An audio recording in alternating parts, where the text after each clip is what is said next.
안녕하세요. 취업트렌드 채널에 오신 걸 환영합니다. 오늘 주제는 평생교육사 2급이에요. 평생교육사 2급은 좀 생소한 국가 자격증인데요. 학점은행제로 많이 취득을 하고 있어요. 왜냐하면 국내 대학 중에 평생교육 관련된 전공이 있는 곳이 거의 없어요. 주로 사회복지학과나 어떤 청소년학과 이런 데서 취득을 많이 하는 것 같은데요. 이 학점은행제로 취득을 많이 한다는 거는 기존에 사회생활을 하시던 분들이 취득을 많이 한다는 거예요. 그 이유는 취업을 하기 위함이겠죠. 결국 자격증이라는 게 취업하려고 따는 거니까요. 종류에 따라서 스스로 만족을 위해서 따는 경우도 있는데 보통은 취업을 하려고 땁니다. 자, 아무튼 그러면 평생교육사를 취득함으로써 어디에서 일할 수 있는지 구체적으로 알려드리려고 오늘 영상을 만들게 됐는데, 자, 이 좌측에 보이는 거는 블로그예요. 제가 여러 영상에서도 말씀을 드렸는데 네이버 인플루언서로 활동을 하면서 원래는 블로그로 많이 활동을 했어요. 기존에 썼던 내용을 바탕으로 영상으로도 만들고 싶어서 이렇게 컨텐츠 제작을 하고 있는 거고요. 자, 각설하고, 평생교육사는 평생교육법에 의거해서 만들어진 겁니다. 평생교육이라는 거는 굉장히 중요해요. 어느 나라에서건 헌법으로 보장을 해주고 있어요. 우리 국민들이 국가에서 어떤 삶을 영위하는 데 있어서 의무가 있죠. 몇 대 의무 이런 거 있잖아요. 그처럼 국가도 국민들에게 해줄 어떤 의무 같은 게 있어요. 그 중에 하나가 이제 교육이죠. 그런데 우리나라 교육은 주로 입시에 초점이 맞춰져 있죠. 근데 이 입시에 맞춘 교육이라는 게 어찌 보면 되게 소모적이고 비효율적이죠. 그래서 점차 이 평생교육의 중요성이 대두될 거라고 생각합니다. 자, 그래서 어떤 일을 하느냐, 현장이라는 거는 교육 현장이에요. 교육 현장에는 선생님도 있고 학생도 있는데, 평생교육사는 어떤 걸 하냐, 어떤 프로그램을 기획하고 그것을 직접 진행하기도 하고 분석하고 평가, 피드백을 하는 전문가입니다. 이렇게 보면은 되게 뭔가 있어 보이는데 사실 우리 주변에서 그렇게 찾기는 쉽지는 않은 것 같아요. 자, 그 이유는 아무래도 수요가 있어야겠죠. 찾는 사람들이 많아야 되는데 아직은 이런 평생교육이라는 개념 자체가 의무라기보다는 나와는 거리가 멀게 느껴지잖아요. 그렇기 때문에 이게 중요한 개념은 맞는데 그렇다고 내 삶에 있어서 우선순위로는 두기 힘든 그런 거죠. 하지만 앞으로 분명히 평생교육의 개념은 중요해질 겁니다. 어떤 일자리를 가질 수 있느냐를 살펴보려면 법을 보면 돼요.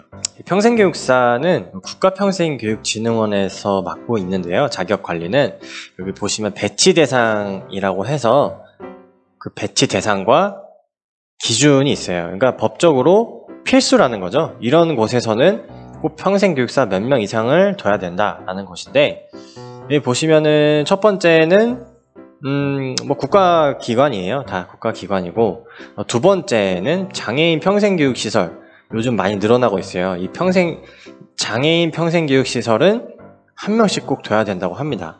전국으로 따지면 꽤 되겠죠. 그리고 각 시, 군구, 지자체마다 평생학습관이 무조건 있어요. 또 여기에는 이렇게 기준이 있습니다. 마지막이 제일 많은데요.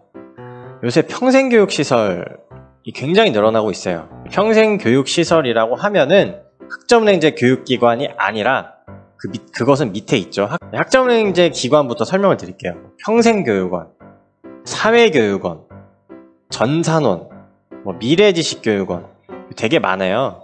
이런 곳들이라고 해서 꼭 학점은행 기관은 아닌데 거의 학점은행 기관입니다. 다 이런 곳에는 평생교육사 한 명 무조건 둬야 되고, 첫 번째 평생교육시설이라고 하면은 요새 민간 자격증 학원들 굉장히 늘어나고 있죠.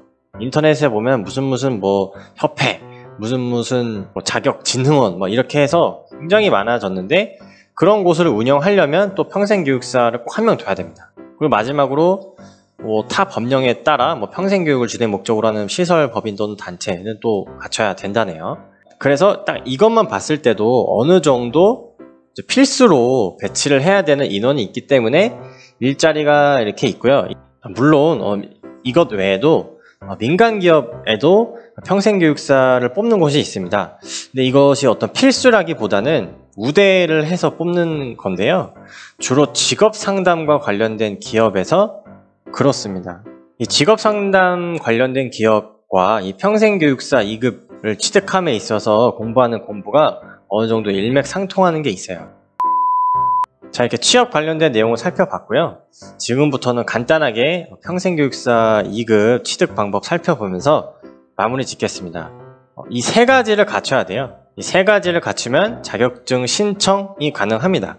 그래서 이제 첫 번째, 전문대학에 준하는 학력인데 앞서서 말했듯이 대학교 혹은 학점은행제로 진학을 하면 됩니다. 이 대학 같은 경우는 아래 두 가지, 전공 과목 10과목과 현장 실습을 이수할 수 있는 곳이 많이 없어요. 그래서 이제 주로 학점은행제로 많이 취득하시고요. 그리고 학점은행제 같은 경우는 이미 대학을 졸업하신 분들에게 굉장히 좋아요. 1번 요건은 이미 충족이 되기 때문에 2, 3번만 갖추면 되거든요. 즉 10과목만 이수하시면 되고요. 이 10과목 중에서 한 과목은 실습이에요. 이 실습이라는 거는 수업도 있고요. 현장 실습 160시간을 같이 하시는 겁니다.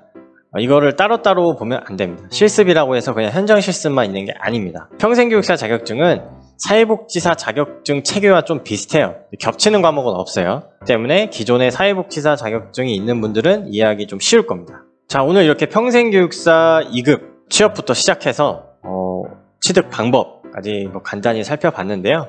이제 막 평생교육사 2급을 알아보기 시작한 분들한테 이제 도움이 되셨으면 좋겠고요. 마지막으로 이제 학점은행제로 취득을 희망하시는 분들은 저한테 문의를 직접 주셔도 좋습니다. 그래서 오늘 내용 시청해 주셔서 정말 감사합니다.